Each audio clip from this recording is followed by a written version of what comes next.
बिस्मिल्लाहिर्रहमानिर्रहीम, अस्सलामुअलैकुम। Welcome to my channel. आज की वीडियो में हम अफाकसन सीरीज़ ग्रेड 3 की इंग्लिश बुक का यूनिट नंबर 7 पढ़ेंगे।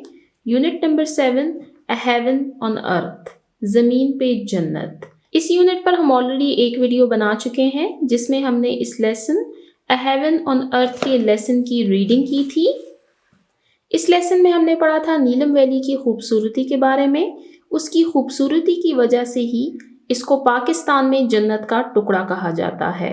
आज की वीडियो हम स्टार्ट करेंगे ओरल कम्युनिकेशन के टॉपिक से।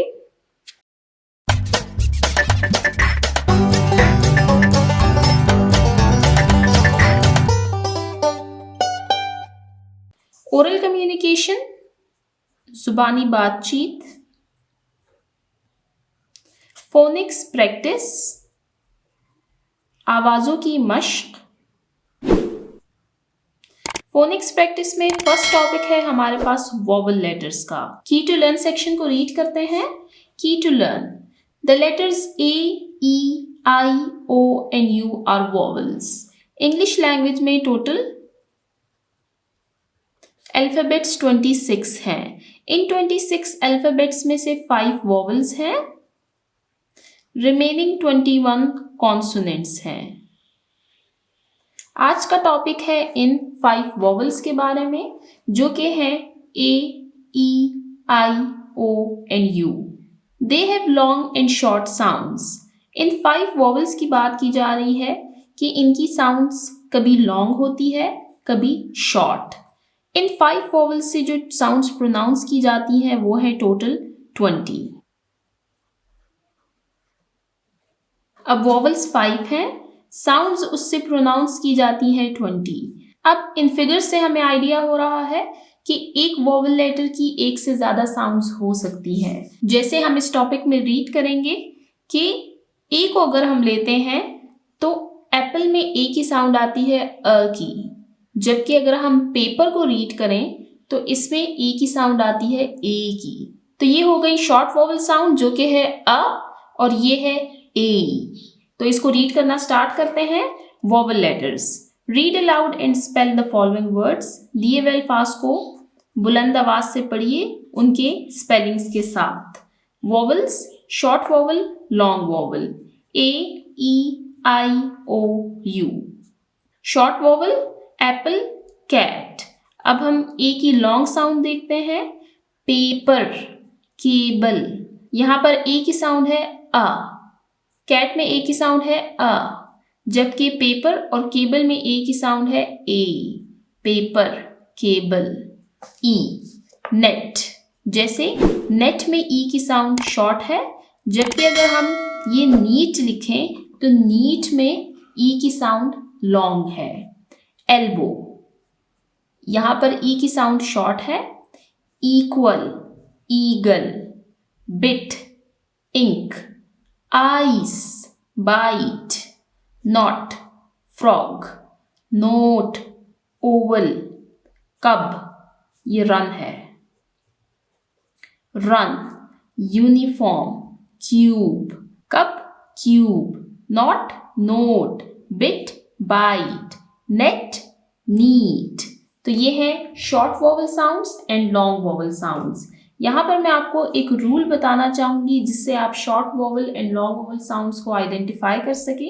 रूल ये है, जिस भी वर्ड के सिंगल सिलेबल में सिंगल वोवल आएगा तो वो शॉर्ट वोवल साउंड होगा, जबकि जब किसी भी वर्ड के सिंगल सिलेबल में 2 वोवल साउंड्स आएंगे तो वो लॉन्ग साउंड देंगे।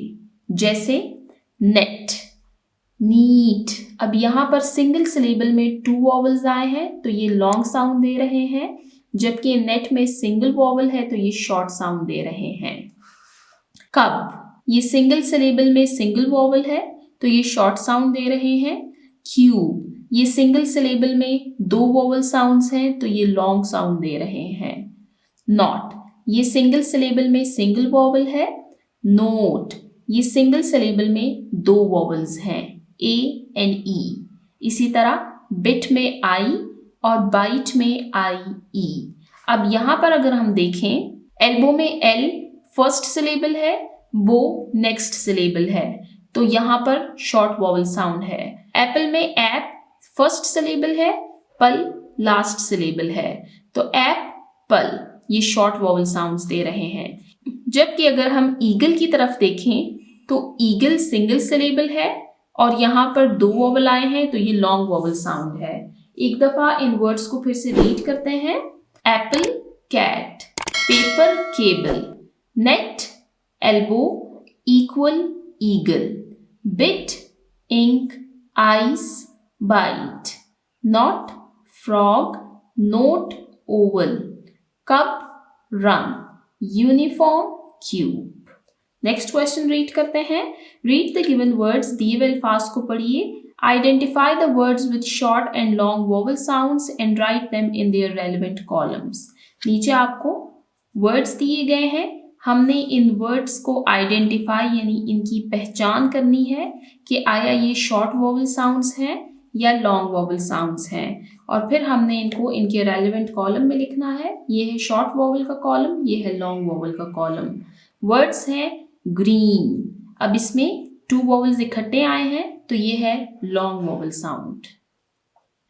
नेक्स्ट है हिल, हिल में आई सिंगल वोवल है तो ये शॉर्ट वोवल साउंड है। Next plum, plum you single vowel है तो ये शॉर्ट वोवल साउंड है। Last peak, E a single syllable में 2 वोवल्स आए हैं तो ये लॉन्ग वोवल साउंड है। Hill plum short vowel sounds, green peak long vowel sounds. यहाँ पर वोवल लेटर्स का टॉपिक एंड होता है। अब चलते हैं नेक्स्ट टॉपिक की तरफ। लिसनिंग एंड स्पीकिंग प्रैक्टिस, सुनने और बोलने की मश्क। Read and practise the given dialogue, दिए हुए मुकालमे को पढ़िए और इसकी मश्क कीजिए। डायलॉग कहते हैं मुकालमे को, मुकालमा या डायलॉग कहते हैं 2 या 2 से ज़्यादा अफराद के दरमियान की बातचीत को। यहाँ पर फर्स्ट पार्टी है हमारे पास ज़ारा। हाय तैयबा, हाउ आर यू। हाय तैयबा, आप कैसी हैं। मीट माय कज़न, मेरे कज़न से मिलिए। आयशा, जो कि हैं आयशा। शी केम हेयर, वो यहाँ पर आई हैं। टू स्पेंड, कि वो गुजारे। हर हॉलीडेज, अपनी छुट्टियाँ। कि मेरी कज़न से मिलिए आयशा, जो कि यहाँ पर अपनी छुट्टियाँ गुजारने के लिए आई हैं। तैयबा, तैयबा सेकंड पार्टी है। Hi Ayesha, hi Ayesha, welcome to our friends group, हमारे दोस्तों के ग्रुप में आपको खुश आमदीद। आयशा, जो कि थर्ड पार्टी है। थैंक यू, शुक्रिया। Tayyaba, how do you plan to spend your vacations, आपने क्या इरादा किया है, क्या मंसूबा बनाया है कि आप अपनी छुट्टियां कैसे गुजारेंगे। स्पेंड, गुजारना। Tayyaba, I will visit the northern areas with my family, मैं अपने ख़ानदान के साथ शुमाली इलाका जात का दौरा करूँगी या उनकी सैर करूँगी। आयशा, दैट्स ग्रेट, बहुत खूब। It was a pleasure meeting you, आपसे मिलकर खुशी हुई। Tayyaba, nice to meet you too, आपसे मिलकर भी खुशी हुई। टेक केयर, अपना ख्याल रखें। तो ये डायलॉग हमने रीड किया जिनमें 3 पार्टीज थी। First party Zara, second Tayyaba, third Ayesha. इस डायलॉग से हमने क्या सीखा, इस डायलॉग में हमने कुछ ग्रीटिंग्स सीखी कि जब हम किसी से मिलते हैं तो हम किन अल्फाज का इस्तेमाल करेंगे, जैसे कि हाउ आर यू, आप कैसी हैं। Nice to meet you, that's great, it was a pleasure meeting you, वगैरह वगैरह। इसके अलावा हमने यहाँ पर जो इम्पोर्टेंट पॉइंट सीखा है वो ये है कि हमें प्लानिंग करनी चाहिए, हमें अपने लिए टाइम टेबल बनाने चाहिए। यहाँ पर बात की गई है वेकेशंस की। अब वेकेशंस ज़्यादा भी हो सकती हैं, थोड़ी भी हो सकती हैं, तो आपको चाहिए कि आप अपने पेरेंट्स के साथ बैठें। पेरेंट्स को चाहिए कि वो अपने बच्चों के लिए टाइम निकालें और उनके साथ बैठकर उनकी वेकेशंस को प्लान किया करें। सिर्फ वेकेशंस को ही नहीं बल्कि डेली टाइम टेबल भी बच्चों के लिए बनाने चाहिए। इससे बच्चों में ऑर्गेनाइजेशन और पंक्चुअलिटी की क्वालिटीज़ डेवलप होती हैं। टीचिंग पॉइंट को रीड करते हैं। Explain the concept of vowels in detail. बच्चों को वॉवल्स का कॉन्सेप्ट डिटेल से समझाएं कि टोटल अल्फ़ाबेट्स 26 हैं, जिनमें 5 वॉवल्स हैं और इन 5 वॉवल्स से 20 साउंड्स प्रोनाउंस की जाती हैं, जिसका ये मतलब है कि एक वॉवल की एक से ज़्यादा साउंड्स हो सकती हैं। जैसे आज हमने पढ़ा कि ए की शॉर्ट साउंड भी है, लॉन्ग साउंड भी है, ई की शॉर्ट साउंड भी है, लॉन्ग साउंड भी है। इसी तरह आई, ओ, यू, इनकी शॉर्ट साउंड्स भी हैं और लॉन्ग साउंड्स भी हैं। Share more examples from the surroundings. अपने इर्द गिर्द से बच्चों को मजीद एग्जाम्पल्स दें। Also explain that in a word. बच्चों को ये समझाएं कि किसी लफ्ज में a vowel is short if it does not sound like its name, कि वॉवल शॉर्ट तब होगा जब वो अपने जैसा साउंड नहीं देगा। इन a word a vowel is long if it sounds like its name, और अगर वो लॉन्ग साउंड देगा तो वो अपनी ओरिजिनल साउंड प्रोनाउंस करेगा। यानी जैसे हमने यहाँ पर रीड किया, जैसे कि नेट और नीट, तो यहाँ पर ई शॉर्ट साउंड दे रहा है तो ये उसकी ओरिजिनल साउंड नहीं है। यहाँ पर जो वो ई की साउंड दे रहा है लॉन्ग, तो ये उसकी ओरिजिनल साउंड है। जैसे ए, ई, आई, ओ, यू, ये इनकी ओरिजिनल साउंड्स हैं। और जैसे अ, ए, आ, ओ, यू, ये इनकी ओरिजिनल साउंड्स नहीं है, बल्कि ये इनकी शॉर्ट वॉवल साउंड्स हैं। अब चलते हैं नेक्स्ट पेज पर, page number 58। Reading and critical thinking, comprehension time. Answer these questions. दिए हुए सवालात के जवाब दीजिए। पहले क्वेश्चंस को रीड कर लेते हैं, फिर इनके आंसर्स को रीड करेंगे। Question number 1, write the names of famous fruits of the Neelam valley. वादी नीलम के मशहूर फलों के नाम लिखें। फेमस, मशहूर।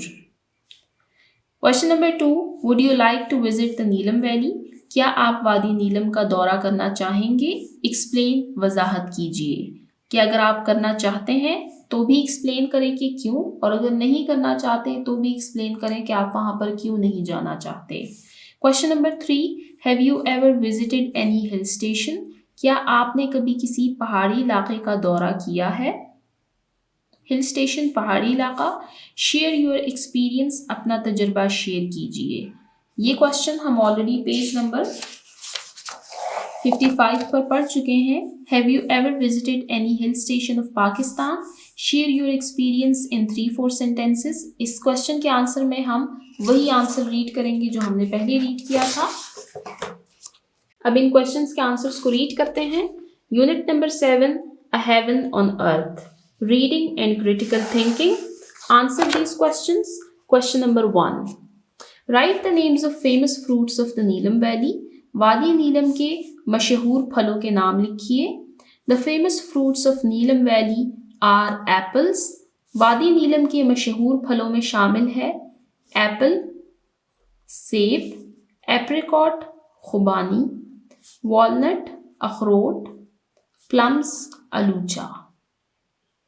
The famous fruits of Neelam Valley are apples, apricots, walnuts and plums.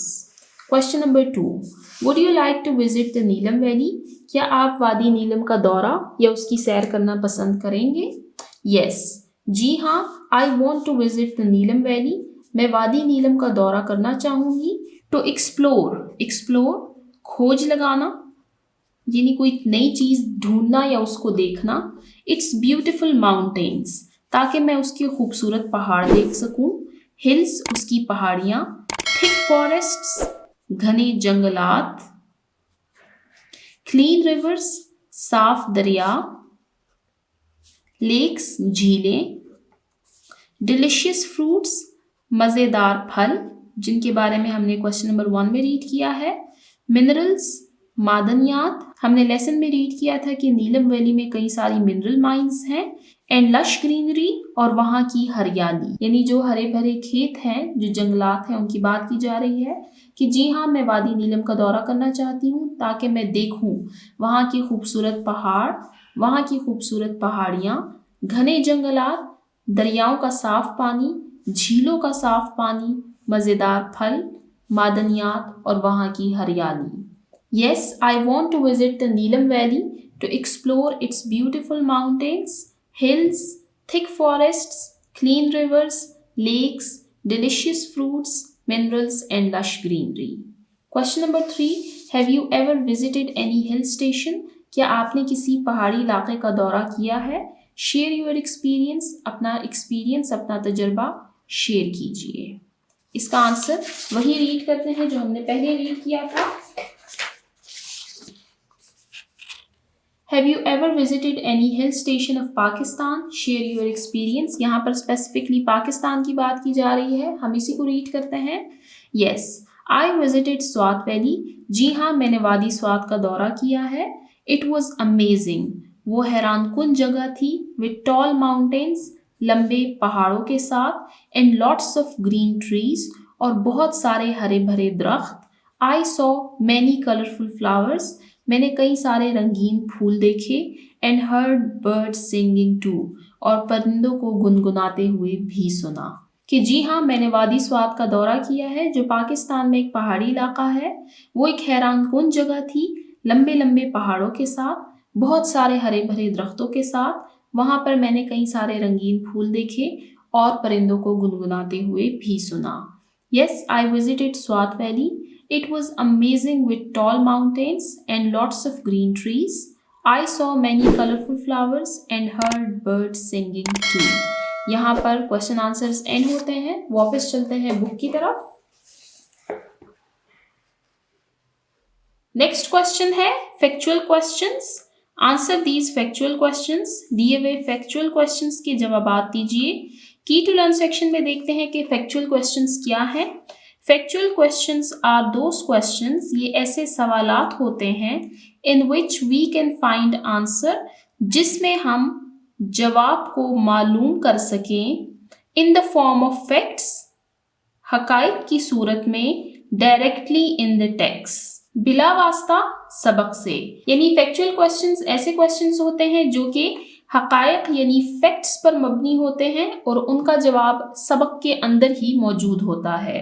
Questions को रीड करते हैं और देखते हैं कि क्या इनके आंसर्स हमारे पास लेसन में मौजूद हैं या नहीं। Question number 1, where is the Neelam valley located?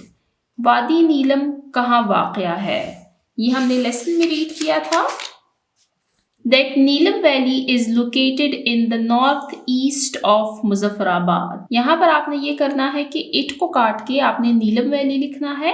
Neelam valley is located in the north east of Muzaffarabad, और ये इसका आंसर है कि वादी नीलम मुजफ्फराबाद के शुमाल मशरक में वाक़या है।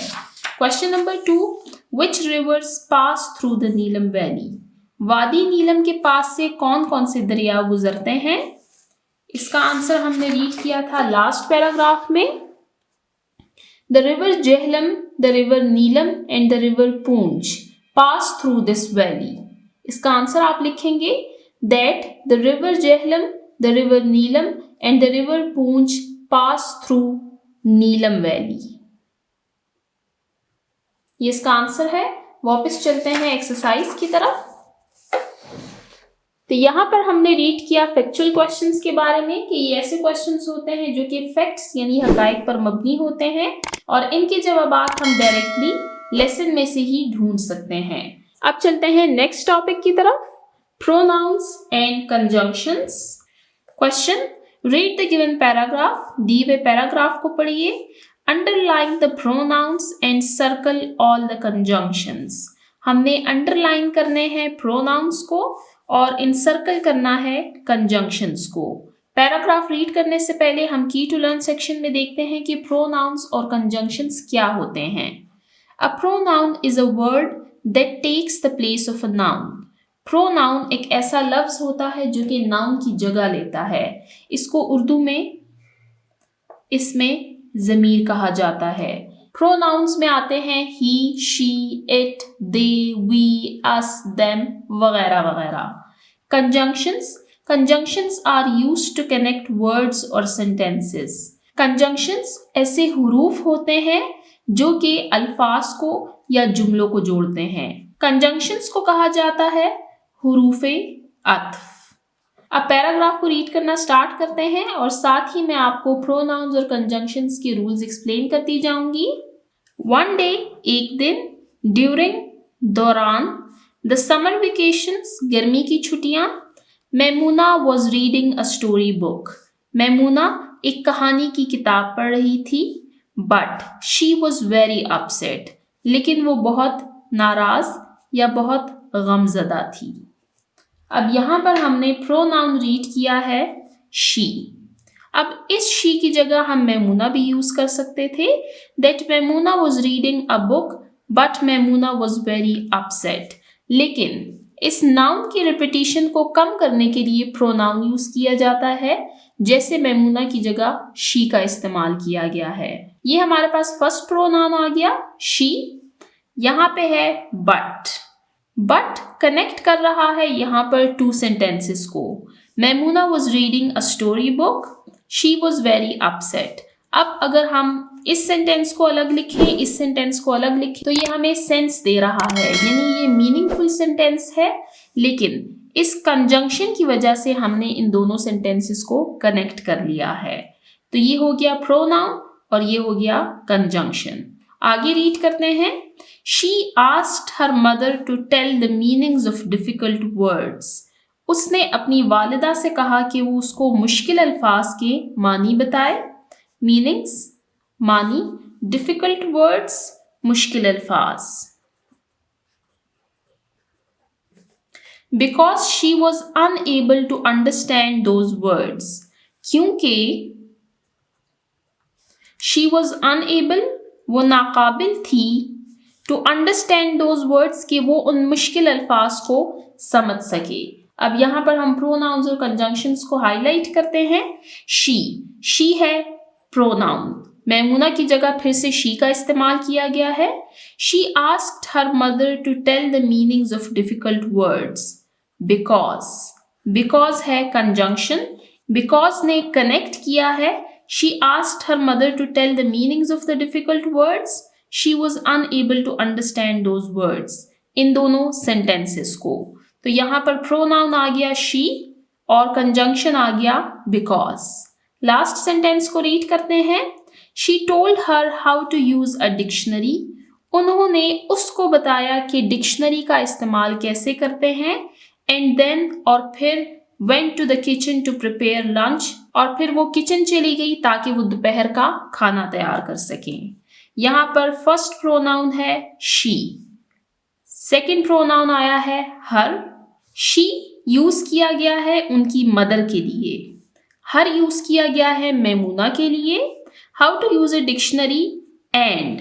अब एंड है कंजंक्शन, क्योंकि ये कनेक्ट कर रहा है। She told her how to use a dictionary इस सेंटेंस को, then went to the kitchen to prepare lunch इस सेंटेंस के साथ। तो इस पैराग्राफ में हमने जो प्रोनाउंस यूज किए हैं वो है शी और हर। इसके अलावा जो कंजंक्शंस हमने यूज किए हैं वो है बट, एंड बिकॉज। यहाँ पर मैं आपको फिर से एक्सप्लेन कर दूं कि प्रोनाउंस ऐसे वर्ड्स होते हैं जो कि नाउन की जगह इस्तेमाल किए जाते हैं। इनमें he, she, it, her, us, when, they, it, ये सारे आते हैं। जबकि कंजंक्शंस ऐसे अल्फाज होते हैं जो कि किसी लफ्ज को या किसी जुमले को आपस में जोड़ते हैं, जैसे कि बट, लेकिन, एंड और बिकॉज, क्योंकि। आई होप आपको ये टॉपिक क्लियर हो चुका होगा। अब चलते हैं नेक्स्ट टॉपिक की तरफ। नेक्स्ट टॉपिक है transitional devices. Read the following paragraph, दिए हुए पैराग्राफ को पढ़िए and notice the use of transitional devices, और ट्रांजिशनल डिवाइसेस के इस्तेमाल पर गौर करें। की टू लर्न सेक्शन में देखते हैं कि ट्रांजिशनल डिवाइसेस क्या होते हैं। We use transitional devices to show the order or sequence in which things happen. Transitional devices ऐसे अल्फाज होते हैं जो किसी भी वाक़े के वक़ू पज़ीर होने की तरतीब या सिलसिले को ज़ाहिर करते हैं। सीक्वेंस तरतीब, ऑर्डर सिलसिला। First, second, next, then and finally are transitional devices used to show a sequence. यहाँ पर कुछ ट्रांजिशनल डिवाइसेस दिए गए हैं जो कि किसी सिलसिले या तरतीब को दिखाते हैं, जैसे कि फर्स्ट सबसे पहले, सेकंड फिर, नेक्स्ट उसके बाद, देन फिर, एंड फाइनली और आखिरकार। ये ऐसे अल्फाज हैं कि जब हम इनको कहीं पर यूज करते हैं तो ये सीक्वेंस और ऑर्डर को शो करते हैं। इसकी एग्जाम्पल मैं आपको दूंगी। आप स्टोरी रीड करते हैं थर्स्टी क्रो। थर्स्टी क्रो का अपना एक सीक्वेंस है, that once there was a crow who was very thirsty who was searching for water. तो ये उसका स्टार्ट है। अगर हम इस स्टार्ट को एंड पर ले आए और इसके एंड को हम स्टार्ट में ले आए तो स्टोरी का जो सीक्वेंस है या जो उसका ऑर्डर है वो खराब हो जाएगा। तो ट्रांजिशनल डिवाइसेस ऐसे अल्फाज होते हैं जो किसी भी वाक़े के वकूअ पजीर होने की तरतीब को जाहिर करते हैं। पैराग्राफ को रीड करना स्टार्ट करते हैं, यह आपको बेहतर तौर पर क्लियर हो जाएगा। येस्टरडे, कल, गुजरा हुआ कल। It was the weekend, weekend था। And I was very busy, और मैं बहुत मसरूफ थी। फर्स्ट, सबसे पहले, I went for a walk early in the morning, मैं सुबह सवेरे सैर के लिए गई। देन, फिर, आई टुक माई फेवरेट ब्रेकफास्ट, मैंने अपना पसंदीदा नाश्ता किया। फेवरेट, पसंदीदा। नेक्स्ट, फिर, आई डिसाइडेड, मैंने फैसला किया, to go out with my family, कि मैं अपने ख़ानदान वालों के साथ बाहर जाऊं। फाइनली, और आखिरकार, आई वॉज टायर्ड, मैं थक गई थी। सो आई वेंट टू स्लीप, तो मैं सोने के लिए चली गई। यहाँ पर अब आप देख सकते हैं जो ट्रांजिशनल डिवाइसेस यूज किए गए हैं वो हैं सबसे पहले फर्स्ट, देन, नेक्स्ट, फाइनली, जो कि सीक्वेंस और ऑर्डर को शो कर रहे हैं कि सबसे पहले वो जागी तो वो वॉक पर गई, फिर उन्होंने नाश्ता किया, फिर वो अपने ख़ानदान वालों के साथ बाहर गई और आखिर में वो थक कर सो गई। अगर हम फाइनली का सेंटेंस टॉप पर ले जाएं और फर्स्ट का सेंटेंस हम एंड पर ले आएं तो उनकी रूटीन का जो सीक्वेंस है वो ख़राब हो जाएगा। तो सीक्वेंस को बरकरार रखने के लिए ट्रांजिशनल डिवाइसेस को यूज़ किया जाता है। नेक्स्ट क्वेश्चन रीड करते हैं जो इसी टॉपिक से रिलेटेड है। Right a paragraph of your own, अपना एक पैराग्राफ लिखिए यूजिंग प्रोनाउंस, जिनमें प्रोनाउंस का इस्तेमाल कीजिए, कंजंक्शंस का इस्तेमाल कीजिए, एंड ट्रांजिशनल डिवाइसेस और ट्रांजिशनल डिवाइसेस का इस्तेमाल कीजिए। लास्ट टू टॉपिक्स जो हमने रीड किए हैं उन्हीं को हमने अब पैराग्राफ में यूज करना है। यहाँ पर मैंने आपके लिए पैराग्राफ लिखा है जो कि एक स्टोरी है, अ थर्स्टी क्रो, जो कि सब बच्चे पढ़ते हैं, तो ये आपको समझने में आसान होगा। इसको रीड करना स्टार्ट करते हैं। Unit number 7, a heaven on earth, reading and critical thinking, thirsty crow. Once upon a time, एक दफा का जिक्र है। A thirsty crow flew over the fields searching for water, एक प्यासा कौवा खेतों के ऊपर से उड़ा पानी की तलाश में। फर्स्ट, सबसे पहले, he found a jug of water, उसको पानी का एक जग मिला। But the water was very low, लेकिन उस जग में पानी बहुत कम था। Then the clever crow had an idea, फिर उस चालाक कौवे को एक तरतीब सूझी। ही गैदर्ड, उसने इकट्ठे किए, सम पेबल्स, कुछ कंकर, एंड ड्रॉप देम, और उनको गिरा दिया। किनको गिरा दिया? पेबल्स, कंकरों को गिरा दिया, इनटू द जग, जग में। नेक्स्ट, फिर द वाटर रोज अप, पानी ऊपर आ गया। Finally the crow drank the water, आखिरकार कौवे ने पानी पिया। एंड फ्लू अवे हैप्पीली, और खुशी खुशी उड़ गया। अब वापस आप इसको देखें, ट्रांजिशनल डिवाइसेस यूज किए गए हैं first, then, next, finally. Pronoun use किया गया है he and them.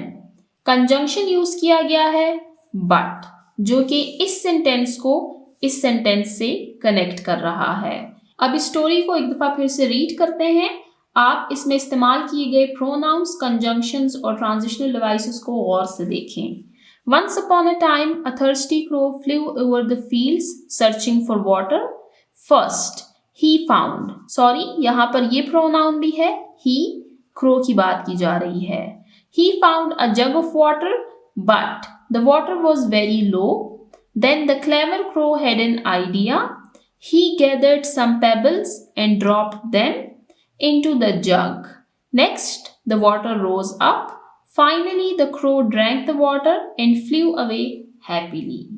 I hope आपको pronouns, conjunctions और transitional devices का टॉपिक क्लियर हो चुका होगा. अब चलते हैं नेक्स्ट पेज नंबर 59 की तरफ. नेक्स्ट टॉपिक है चार्ट. Read the information. मालूमात को पढ़िए. About famous places in the Neelam valley given in the chart. जो कि कुछ मशहूर जगह हैं वादी नीलम की. Given in the chart, जो कि चार्ट की सूरत में आपको दी गई है. आप नीचे देख सकते हैं आपको 3 चार्ट्स दिए गए हैं. एक स्काई ब्लू कलर में, एक ग्रीन कलर में, एक पीच कलर में. इनको रीड करते हैं. ये नीलम वैली के कुछ फेमस प्लेसेस हैं. फर्स्ट है दानी नोसरी वाटरफॉल. यहाँ पर पिक्चर भी आपको शो की गई है, आप देख सकते हैं. ये एक वाटरफॉल यानी आबशार है. इट इज लोकेटेड, ये वाकया है नियरली तकरीबन 38 kilometre from capital Muzaffarabad. Dhani Nosari waterfall Muzaffarabad से तकरीबन 38 किलोमीटर की दूरी पर वाकया है. It's the highest waterfall in the Neelam valley. ये वादी नीलम का सबसे ऊंचा आबशार है. इट्स, ये कॉन्ट्रैक्शन है, ये है इट इज, जिसको कॉन्ट्रैक्शन की सूरत में इट्स लिखा गया है. It is located near 38 kilometre from capital Muzaffarabad. It's the highest waterfall in the Neelam valley. Second, Ratti Gali lake. आप देख सकते हैं पिक्चर में. It is an ice lake. ये बर्फ की झील है. At around 12,130 feet above the sea level, जो कि समुद्री सतह से 12,130 फीट ऊंचाई पर वाक़या है. It is one of the most beautiful lakes in Pakistan, और इनका शुमार पाकिस्तान की खूबसूरत तरीन झीलों में होता है. Ratti Gali lake, it is an ice lake at around 12,130 feet above sea level. It is one of the most beautiful lakes in Pakistan. Last, lake Banjosa. It is located, ये वाक़या है about 18 kilometre from the city of Rawalakot, जो कि रावलकोट से तकरीबन 18 kilometre के फासले पर वाक़या है. It is an artificial lake. ये एक मसनूई झील है. Located at 1981 metres above sea level, जो कि समुद्री सतह से 1981 मीटर्स की ऊंचाई पर वाक़या है. इट इज़ सराउंडेड, ये झील घिरी हुई है बाय ग्रीन पाइन फॉरेस्ट, हरे भरे सनोबर के जंगलात से. Lake Banjosa, it is located about 18 kilometre from the city of Rawalakot. It is an artificial lake located at 1981 metres above sea level. It is surrounded by green pine forests. तो यहाँ पर हमारे पास कुछ चार्ट्स दी गई थी जिनमें हमने famous places of Neelum valley के बारे में पढ़ा. हमने लेसन को रीड करते हुए वाइल रीडिंग का क्वेश्चन रीड किया था. That can you name some famous places in the Neelam valley. आप इस क्वेश्चन के आंसर में इन तीनों नेम्स को मेंशन कर सकते हैं. रत्ती गली लेक मैंने आपको पहले भी यहाँ पर मेंशन करवाया था. इसके अलावा मैंने आपको शारदा, कुट्टन, चित्ताकत्ता लेक मेंशन करवाए थे. आप उसमें लेक बंजोसा और धानी नोसरी वाटरफॉल भी ऐड कर सकते हैं. यहाँ पर ये टॉपिक हमारा एंड होता है. अब चलते हैं नेक्स्ट टॉपिक की तरफ. टाइम टू थिंक, सोचने का वक्त. Read about the valleys of Pakistan. Pakistan की वादियों के बारे में पढ़िए. ऑन द इंटरनेट, इंटरनेट पर. And write down their names in your notebook, और उनके नाम लिखिए अपनी नोटबुक में. तो इस एक्टिविटी में हमने वैलीज ऑफ पाकिस्तान के बारे में पढ़ना है और उनमें से चंद के नाम अपनी नोटबुक में लिखने हैं. मैं यहाँ पर आपको कुछ मेंशन कर देती हूँ. हुंजा वैली, ये वाक़या है गिलगित बल्तिस्तान में. हुंजा वैली, वादी हुंजा. नेक्स्ट, चित्राल, ये खैबर पख्तूनख्वा के शुमाली इलाके में वाक़या है. Next Naran and Kaghan valley. ये दो डिफरेंट वैलीज हैं जो कि खैबर पख्तूनख्वा के डिस्ट्रिक्ट मानसेरा तहसील बालाकोट के इर्द गिर्द वाक़या है। इसके अलावा आप स्वात वैली के बारे में लिख सकते हैं जो कि खैबर पख्तूनख्वा मलकन डिवीज़न में वाक़या है। इसके अलावा अगर आपको पाकिस्तान की मज़ीद वादियों के बारे में मालूम है तो आप मुझे कमेंट सेक्शन में बताइए। यहाँ पर हमारा ये topic time to think end होता है। इसके साथ ही हम आज की वीडियो को एंड करते हैं जिसमें हमने unit number 7 a heaven on अर्थ की ओरल कम्युनिकेशन और रीडिंग एंड क्रिटिकल थिंकिंग के टॉपिक्स को कवर किया। इंशाल्लाह नेक्स्ट वीडियो से हम एस्पेक्ट्स ऑफ लैंग्वेज और राइटिंग के टॉपिक्स को कवर करेंगे। जिन बच्चों ने अभी तक मेरे चैनल को सब्सक्राइब नहीं किया काइंडली मेरे चैनल को सब्सक्राइब करें ताकि हर आने वाली वीडियो आपको टाइमली मिल सके। Thank you.